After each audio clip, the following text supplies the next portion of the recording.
सभी बहनों को नमस्कार, जय श्री राम। जैसा कि कल आपको बताया था कि लव जिहाद और लैंड जिहाद के बारे में, आज आपको हेल्थ जिहाद के बारे में बताएंगे। हेल्थ जिहाद में लोग क्या करते हैं, आपके शहरों में डबल रोटी, ब्रेड, बिस्कुट, कुल्फ़ी, आइसक्रीम, जो भी सामान बनता है टोटल का टोटल अब मुसलमानों ने करना शुरू कर दिया है। और ये क्या करते हैं उसमें, जैसे आपके गांव में कुल्फ़ी बेचने वाला आया, आप उसको बोलोगे कि भाई ये कुल्फ़ी खा के दिखा, वो कहेगा नहीं जी अभी खाइए, पीछे वाले चौक पे खाइए। 5 रुपये की कुल्फ़ी होगी, आप उसको 50 रुपये दोगे तब भी वो नहीं खाएगा। क्यों नहीं खाएगा? इसके पीछे एक इनका जो हेल्थ जिहाद का सिस्टम है वो बहुत बड़ा षड्यंत्र है। वो क्या है, जो भी खाने पीने की चीज़ें हैं मुसलमानों द्वारा बनाई जाती हैं, मुसलमानों के होटल हैं, उसमें ये प्रजनन शक्ति ख़त्म करने की टैबलेट मिलाते हैं। और वो क्या करती हैं, जब आपका बच्चा 18 साल का हो जाता है उनको बच्चे पैदा नहीं होते। ये बहुत बड़ा षड्यंत्र है। आप देखो, आपने कभी भी ईसाई या मुसलमानों को बच्चा होने की दवाई लेते नहीं देखा होगा, लेकिन हज़ारों हिंदू आप ऐसे देखते होंगे जो बच्चा होने की दवाई लेते हैं। ये बहुत बड़ा षड्यंत्र है, इसके बारे में जागरूक होना होगा। हेल्थ जिहाद में आपने देखा, बस में ट्रेन में यात्रा की होगी और बस में ट्रेन में स्टिकर लगे मिलते हैं। स्टिकर के ऊपर लिखा मिलता है वंशीकरण मंत्र, जादू टोना, भूत प्रेत, नौकरी ना मिले तो तुरंत मिले, खान बाबा, फलाना बाबा। ये टोटल स्टिकर मुसलमानों के हैं।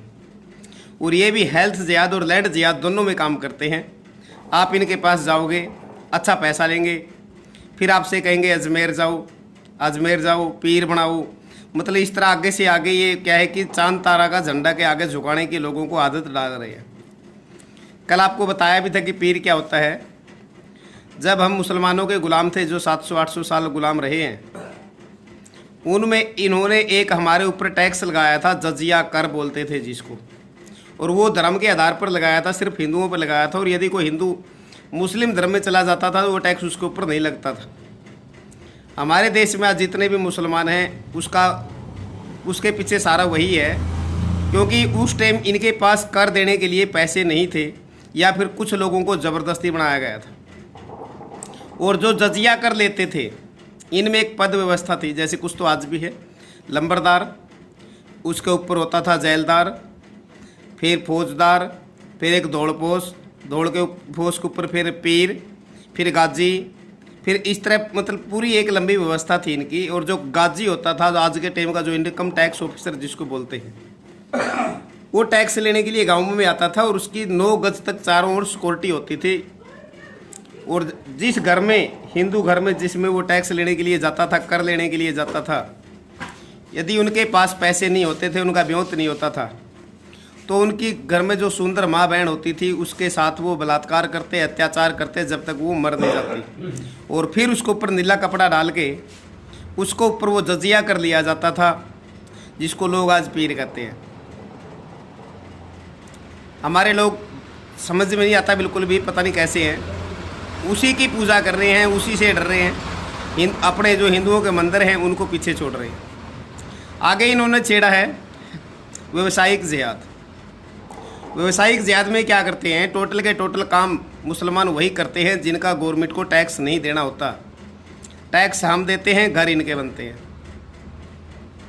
जैसे किसी भी शहर में कहीं भी एक चौक पे हिंदुओं की 10 रेडी लगी हुई है और इन्होंने उनको हटाना है, ये कैसे हटाएंगे? वहाँ पर 10 हिंदुओं की रेडी है, उनके बराबर में 2 रेडी मुसलमानों की लगेंगी।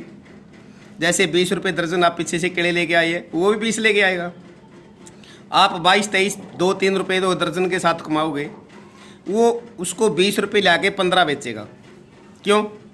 क्योंकि आपकी जो 10 रेडी हैं उनके बराबर में 2 दिन भी नहीं खड़ी हो सकती। 2 दिन बाद वहाँ पर 10 की 10 रेडी मुसलमानों की होंगी। हिंदू उनका मुकाबला नहीं कर सकता, ज़्यादा दिन घाटा नहीं खेल सकता। और उनको जो घाटा हुआ है वो पैसा उनको मस्जिद से मिलता है। मस्जिद में इनके एक ज़कात फाउंडेशन होती है। हर मौलवी, ये जितने भी मुसलमान हैं टोटल के टोटल, चाहे वो भीख मांगता है, चाहे कुछ भी काम करता है, वो अपनी कमाई का 10% मस्जिद में देता है, इस देश को गुलाम करने के लिए, इस देश को इस्लामिक देश बनाने के लिए। ये बहुत बड़ा षड्यंत्र है, ये आपको समझना होगा। फिल्मी ज़ियाद में देखा आपने, फिल्मों में क्या करते हैं। एक ये साईं बाबा भगवान बना दिया, चांद मोहम्मद नाम है इसका।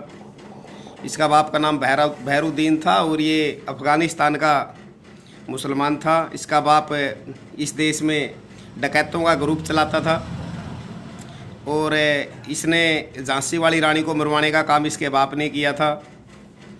ये जो चांद मोहम्मद है, जिसको आज साईं बाबा कहते हैं, ये पाखंड करता था, जादू टोना का काम करता था। और जादू टोना का काम करते करते आज मतलब जब ये जादू टोना करता था उस टाइम बकरा काट के अपने हाथों से चावल में मिला के प्रसाद बांटता था। अपने लोगों को पता नहीं होता था, हिंदू धर्म के लोगों को, कि यानी कि जो ब्राह्मण होते थे उनको भी खिलाता था, उनका धर्म भ्रष्ट करने के लिए। 1858 में इनको दमा की बीमारी हुई। ये अपनी दमा की बीमारी नहीं ठीक कर सके। 1838 में इनका जन्म हुआ था। 1918 में इनकी मौत हो गई थी सांस की बीमारी के कारण। वहाँ पर पहले मज़ार थी 1957 तक, उसके बाद फिर मंदिर बना है। इंडोनेशिया से ये पूरा का पूरा सिस्टम चलता था कि हिंदुओं के मंदिरों को कैसे ख़त्म किया जाए। ये बहुत बड़ा षड्यंत्र है। तो जो ये साईं बाबा का आपने सुना है, ये बिल्कुल सत्य है। और इसके बारे में यदि कोई ये कहे कि ये झूठ है तो बिल्कुल प्रमाणित और सत्य मैं आपके सामने प्रूफ ला के दे सकता हूँ। फिल्मों में देखा आपने, हिंदू देवी देवता का अपमान किया जाता है और वही फिल्म हिंदू खूब देखते हैं, उन फिल्मों को चढ़ाया जाता है। हिंदू देवी देवताओं को गाली दी जाती है।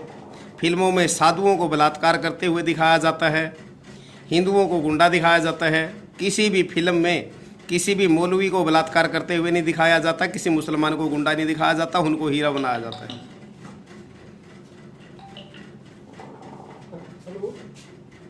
जैसा इनकी जो कुरान है, कुरान में बिल्कुल साफ साफ लिखा है कि जो कुरान पढ़ता है वो एक सच्चा मुसलमान है, जो कुरान नहीं पढ़ता वो काफिर है। और जो भी सच्चा मुसलमान कुरान पढ़ने के बाद एक से ज़्यादा काफिरों की गर्दन उतारेगा, उसको जन्नत मिलेगी, उसको स्वर्ग मिलेगा। ये इनकी कुरान में लिखा है।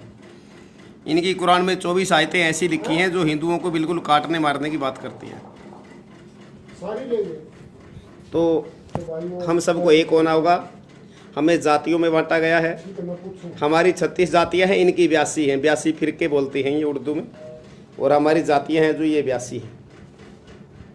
जैसे मैंने पहले भी बताया था कि हमने 1911-12 में या 1913 में जो मुजफ्फरनगर दंगा हुआ वहाँ भी प्रचार करने गए थे। हमने लोगों को बताया था कि हिंदू तो कहता रहेगा कि हम दो, हमारे दो, छोटा परिवार सुखी परिवार, लेकिन मुसलमान उस टाइम भी एक ही बात कहता था कि हम 5, हमारे 25 इंशाअल्लाह 2020 तक ये देश हमारा गुलाम होगा। राज किया था, राज करेंगे।